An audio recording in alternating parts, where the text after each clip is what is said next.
Hello guys, my self Dimple Sharma और आज हम इलेक्ट्रिक करंट के नेक्स्ट पार्ट में देखेंगे कि एलआर सर्किट की growth and decay of current in LR circuit. Okay, और फर्स्ट एक छोटा सा टॉपिक है सुपर कंडक्टिविटी, जो हमारे पिछले लेक्चर में छूट गया था, हमारे कोर्स में भी है।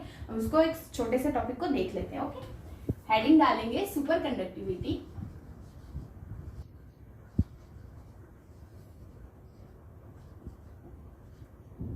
सुपर कंडक्टिविटी क्या होती है? सर्टेन मेटल्स और एलॉयस होते हैं जिनको अगर हम टेम्परेचर डिक्रीज करते हैं तो उनकी रेजिस्टिविटी जो होती है रो, वो बहुत ही लो हो जाती है या फिर जीरो हो जाती है। तो वो कंडक्ट इलेक्ट्रिसिटी जो होती है उसको बहुत अच्छे से कंडक्ट करते हैं और सुपर कंडक्टर्स कहलाते हैं। ओके, तो इसकी डेफिनेशन लिखते हैं। Certain metals, okay, certain metals and alloys loses their resistivity on decreasing the temperature.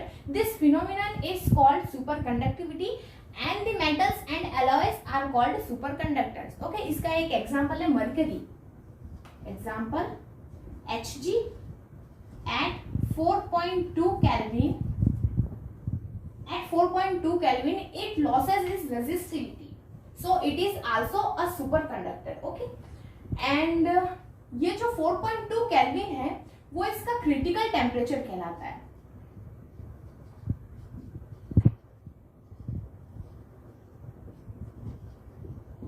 This is called its critical temperature. Critical temperature की डेफिनेशन क्या होगी? The temperature at which this superconductors lose their resistivity is called its critical temperature. Okay, next हम topic पढ़ेंगे growth and decay of current in LR circuit. Rough करें।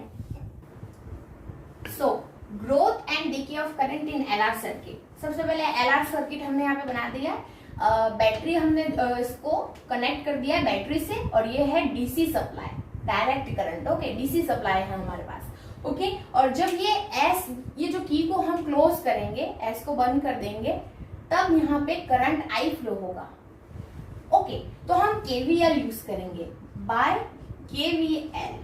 अब ये जो inductor हमारे पास यहाँ इस सर्किट के अंदर है, अगर ये इंडक्टर नहीं होता तो हमारा जो करंट था वो डायरेक्ट से इंक्रीज हो जाता और उसकी मैक्सिमम वैल्यू में आ जाता हर एक सेकंड के अंदर।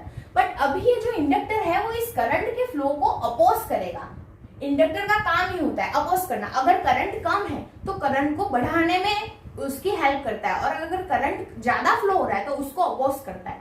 ओके, तो यहाँ जो ये इंडक्टर है वो यहाँ पे एक अपोजिट इंड्यूस्ड करंट फ्लो कराएगा, जिसकी हेल्प से इस करंट को ये रोकने में हेल्प करेगा इंड्यूस्ड करंट। ओके, तो इंड्यूस्ड करंट है कि इमेजिनरी एक बैटरी बन जाएगी इसके अंदर। जैसे कि करंट इस ऑफ फ्लो हो रहा है, आई अगर इस ऑफ फ्लो हो रहा है तो इसके अंदर एक इंड्यूस्ड करंट फ्लो होगा। Okay, current positive to negative जाता है तो बैटरी इस तरह से बनेगी। सो यहाँ पे ये जो आई डैश बनेगा जो होगा इंड्यूस्ड करंट, और ये इंड्यूस्ड करंट इसको अपोज करेगा। और ये जब अपोज करेगा तो ये करंट स्टार्टिंग में जो t इक्वल टू 0 टाइम रहेगा तब करंट जो सर्किट के अंदर होगा वो 0 होगा।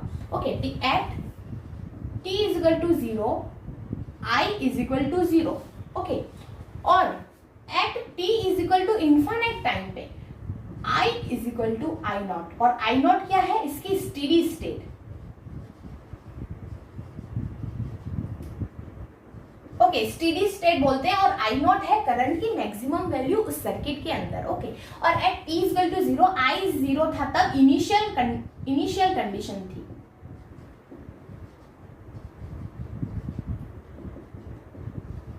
ओके, तो ये हमारे पास लो कंडीशन है कि at t equal to 0 this is initial condition, at t equal to infinite we have steady state. Okay, इन दोनों के बीच में जब करंट था 0 से I नॉट तक इंक्रीज होगा।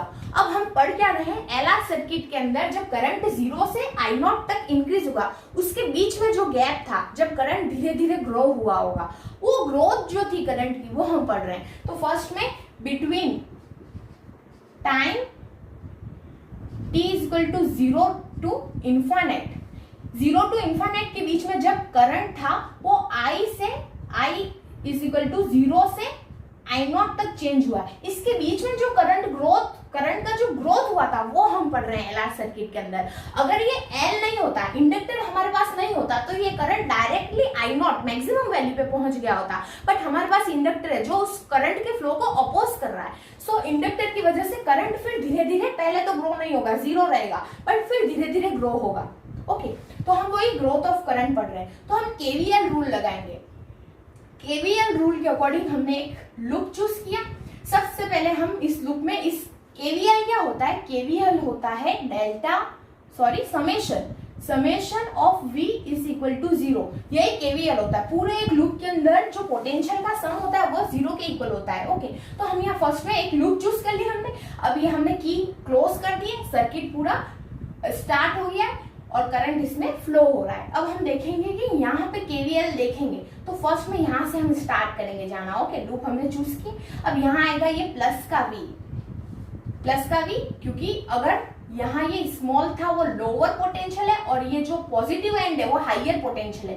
तो ये जो नेगेटिव एंड है वो लोअर पोटेंशियल है और ये जो पॉजिटिव एंड है वो हाइयर पोटेंशियल है। तो लोअर से हाइयर की ओर जा रहे हैं, इसलिए हम केवीएल के अकॉर्डिंग प्लस का भी यूज करेंगे। ओके, अब यहाँ से हम नेक्स्ट यहाँ पर आएंगे, तो इसका पोटेंशियल क्या होगा, इसने भी इंड्यूस्ड करंट प्रोड्यूस किया है। सो ये भी एक इमेजिनरी बैटरी है। ओके, ये असली में इमेजिनरी बैटरी बनाता है, हम इमेज करते हैं, इमेजिनरी बैटरी बनती है इसके अंदर। सो ये भी lower potential and this is higher potential. So it will be negative because हमारी डायरेक्शन इस ओर है और इसकी डायरेक्शन हमें अपोज कर रही है। सो it will B minus L di by dt। हमको पता है कि इंडक्टर के अंदर potential L di by dt के इक्वल होता है। सो अब हम नेक्स्ट जा रहे हैं इधर। ओके, हमारा लूप इस और है, हम यहाँ से हमने स्टार्ट किया, यहाँ तक आए और अब हम रेजिस्टेंस के थ्रू जाएंगे। तो रेजिस्टेंस में क्या होगा, रेजिस्टेंस का पोटेंशियल I इंटू R आएगा। अब वो पॉजिटिव का आएगा या नेगेटिव का आएगा, तो ये आएगा नेगेटिव का, माइनस का IR, बिकॉज हम रेजिस्टेंस के करंट के फ्लो के साथ में जा रहे हैं। हमको पता है कि केवीएल में हमने पढ़ा है कि अगर यहाँ पे रेजिस्टेंस R है और हम करंट की डायरेक्शन I है और हमारी डायरेक्शन भी इसी ओर है, तो माइनस का IR लिखते हैं। ओके, और अगर करंट की डायरेक्शन इस ओर ही है और हम इसके ऑपोजिट डायरेक्शन से जा रहे होते तो हम लिखते प्लस का IR। ओके, तो हम इसके करंट के डायरेक्शन के साथ जा रहे हैं, हम इसी ओर जा रहे हैं। ओके, और करंट की डायरेक्शन भी इधर है, सो it will B minus IR और इन सब का पोटेंशियल का सम इक्वल टू होगा 0। ओके, हमको सॉल्व करेंगे, हमको चाहिए करंट की वैल्यू। हम फर्स्ट में अभी देख के आ रहे हैं ग्रोथ ऑफ करंट, हम अभी ग्रोथ ऑफ करंट देख रहे हैं। ओके, टॉपिक नहीं लिखा, ग्रोथ देख रहे हैं, तो ग्रोथ में मैंने आपको ये सब समझाया। ओके, तो अब इसको सॉल्व करेंगे, हमको करंट की वैल्यू चाहिए। V minus IR is equal to L di by dt। Okay, dt and L इस साइड और V minus IR को इधर ट्रांसफर कर देंगे, dt by L is equal to di by V minus IR। Okay, अब इसको both side integrate करेंगे, सो it will B integration of, okay integrate कर देते हैं। सो ये क्या हो जाएगा, L तो कांस्टेंट है, इंडक्टेंस सॉरी, तो 1 by L and it will become T।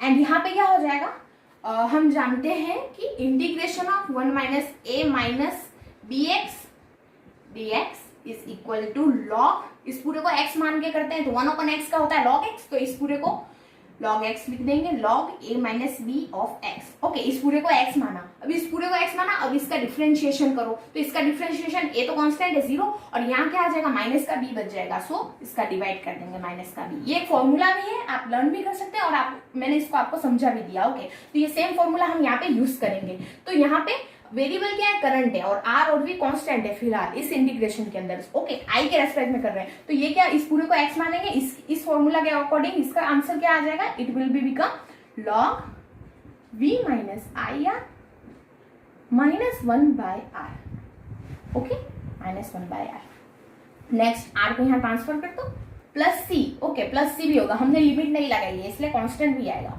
Okay, at t is equal to 0, अब हमको c की वैल्यू फाइंड आउट करनी है, तभी हम आगे सॉल्व कर पाएंगे। तो at t is equal to 0, I is equal to 0, current 0 था, 0 टाइम पे करंट भी 0 था, करंट फ्लो नहीं हो रहा था, तो हम इसको इनकी वैल्यू यहाँ पुट करेंगे, तो हमारे पास क्या आएगा, t is equal to 0, it will become 0 is equal to I is 0, ये 0 हो जाएगा, तो ये क्या आएगा, minus 1 by R log V। Okay, ये तो 0 हो गया, log V प्लस C, तो C की वैल्यू क्या आ गई, C is equal to 1 by R log V। Okay, this is first equation and this is second। By first and second T by L this put equation second in first, put the value of C in first. Okay, C की value यहाँ put कर रहे हैं. T by L is equal to minus 1 by R log V minus IR. C की value plus 1 by R log V. Okay, space का मैं एक बार of कर लेते हैं. R T by L is equal to log A minus log B. log A by B log V by V minus IR. Okay, ये कैसे किया? log A minus log B. Okay, यहाँ बेस E है. Okay, log पे E base. Okay, तो ये क्या हो जाए? log A by B. Okay, तो बहुत बेसिक है. R T by L. अब हम इसको रिवर्स कर रहे हैं तो माइनस साइन आगे आ जाएगा और वो माइनस हमने यहां लिख लिया है. log V minus IR by V. ये रिवर्स कैसे किया? log A बाय B को minus log B by A भी लिख सकते हैं. ओके, ये भी एक फॉर्मूला है, हमने इस फॉर्मूले का यूज किया. अब माइनस का both side multiply, so it will become minus RT by L is equal to log, this will become plus log V. okay, V by V it will become 1 minus IR by V, IR by V. Okay, और यहाँ पे base है E. अब आपको एक और formula पता होगा, log E of A is equal to X हो if. Okay, log E of A is equal to X है तो A will equal to E to the power X. देखिए, ये भी फॉर्मूला है, इस फॉर्मूले का यूज करके हम इसको आगे सॉल्व करेंगे. सो A की जगह हमारे पास ये वैल्यू है तो A will equal to E to the power X. Okay, ये X के इक्वल है हमारे पास. So 1 minus IR divide by only this divide by V is equal to E to the power minus R by L into T. Okay, ये find कर दिया. IR by V is equal to, इसको यहाँ transfer किया, इसको यहाँ transfer कर दिया, 1 minus E to the power minus R by L into T. Okay, अब आगे हमको चाहिए करंट की वैल्यू. हम यहाँ से करंट की वैल्यू निकालेंगे. I is equal to V by R 1 minus E to the power minus R by L dot T. And this is the growth of current in LR circuit. Okay, अब एक constant होता है time constant. Time constant की value क्या होती है? जिसको टॉ से रिप्रेजेंट करते हैं और इसकी वैल्यू होती है L by R. Okay, time constant की वैल्यू. ये T जो है वही टाइम कांस्टेंट है, T भी लिखते हैं इसको. ओके, सो T की वैल्यू हम ऐसे क्या रखेंगे कि ये पूरी यूनिट लेस हो जाए, क्योंकि E की पावर में 2 kg, E की पावर 5 kg, ऐसा आपने कभी सुना है? E की पावर 2 किलोमीटर, E की पावर 5 किलोमीटर, ऐसा कभी नहीं सुना. मतलब E की पावर में जो भी चीज होगी वो यूनिट लेस होगी. और हमारे पास अभी इसकी यूनिट है R by L second inverse. So R by L को कैंसिल आउट करने के लिए हमने T को L बाय R किया. So it will be cancel out, तो E की पावर यूनिट लेस हो जाएगी. सो हम इसको T नहीं, tau is equal to L by R लिखेंगे. ओके, तो ये क्या बन जाएगा? I is equal to V by R 1 minus E to the power minus T divided by L by R लिखा है हमने, L बाय R. तो R को और नीचे ले जाएंगे तो L डिवाइडेड बाय R हो जाएगा और L बाय R को हम टॉ लिख देंगे. V by R 1 minus E to the power minus T divided by tau. Okay, tau है यहाँ पे टाइम कांस्टेंट, तो ये भी एक फॉर्मूला हो गया. और V बाय R को हम लिखते हैं maximum current I naught. I naught is equal to V by R होता है. I नॉट कहाँ लिखूं? यही लिखना पड़ेगा. I naught is equal to V by R होता है. क्यों I naught V by R क्यों होता है? यहाँ तो इंडक्टर भी है, तो वो इसलिए क्योंकि जब ये inductor I is equal to maximum current flow हो जाएगा तब ये इंडक्टर का जो वर्क है वो जीरो हो जाएगा, क्योंकि करंट उसकी मैक्सिमम वैल्यू पे पहुंच चुका है. अब ये जो इंडक्टर है अब इसका कोई वर्क नहीं बचेगा इस सर्किट के अंदर. सो ये जब जीरो हो जाएगा तब करंट मैक्सिमम हो जाएगा. तब करंट जब मैक्सिमम हो जाएगा तो V डिवाइड बाय R ही उस मैक्सिमम करंट की वैल्यू होगी. So I naught is equal to V by R. Okay, तो ये V बाय आर भी आई नॉट होगा। एक बार और रफ करते हैं, I is equal to I not 1 minus E to the power minus t by tau, और यही है मैक्सिमम यही है growth of current in LR circuit. Okay okay guys, तो हमने ग्रोथ ऑफ करंट की जो फॉर्मूला है वो हमने निकाल लिया है। अब हम टाइम कांस्टेंट की डेफिनेशन लिखेंगे। तो टाइम कांस्टेंट जो जिसको हम टॉ से रिप्रेजेंट करते हैं, टाइम कांस्टेंट, इसकी डेफिनेशन क्या होगी? फर्स्ट में तो हम let tau is equal to T कर देंगे। ओके, इसकी डेफिनेशन निकालने के लिए हम एक चीज करेंगे, tau is equal to T कर देंगे। Okay, at tau is equal to T I is equal to I not 1 minus E to the power -1, ये दोनों एक दूसरे को कैंसल आउट कर देंगे, e की पावर -1 हो जाएगा। I is equal to I not 1 minus 1 open e। Okay, और 1 ओपन e की वैल्यू क्या होती है? 0.368। ओके, 0.368, और 1 अपन ई की वैल्यू हम यहाँ पुट कर देंगे, तो 1 माइनस 0.368 की वैल्यू क्या आ जाएगी? 0.632 I not. So I is equal to I not आ गया, और इसको परसेंटेज में लिखें तो क्या हो जाएगा? 100 से मल्टीप्लाई कर देंगे, I is equal to 63.2% of I not. Okay, तो यहां से हम टाइम कांस्टेंट की वैल्यू निकाल सकते हैं, टॉ की। Time constant, it is the time period t at which the current of the circuit will become 63.2% of its maximum value. Okay, तो यही है time constant की definition. It is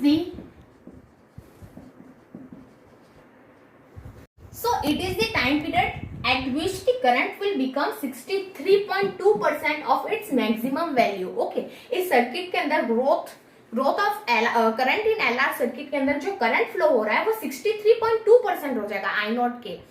okay, next हम इसका ग्राफ देखेंगे, कुछ इस तरह से एक्सपोनेंशियली होगा, क्योंकि करंट की जो वैल्यू है वो ई के रेस्पेक्ट में, तो ये एक्सपोनेंशियली इसका ग्राफ बनेगा। ओके, यहाँ पर है current I and there is T time, this is 0, कुछ इस तरह से growth of current exponentially, and this is the maximum value.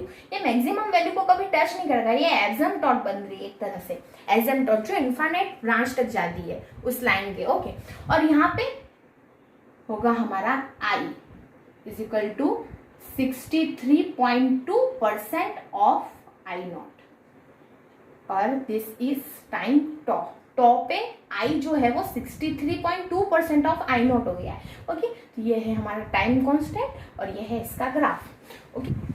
Okay friends, next हम डीके ऑफ इलेक्ट्रिक करंट देखेंगे नेक्स्ट पार्ट में। आज वीडियो थोड़ा लॉन्ग हो गया है, तब तक के लिए आप प्लीज मुझे सपोर्ट कीजिए, लाइक कीजिए, कमेंट कीजिए एंड मेरे चैनल को सब्सक्राइब कीजिए। Thank you.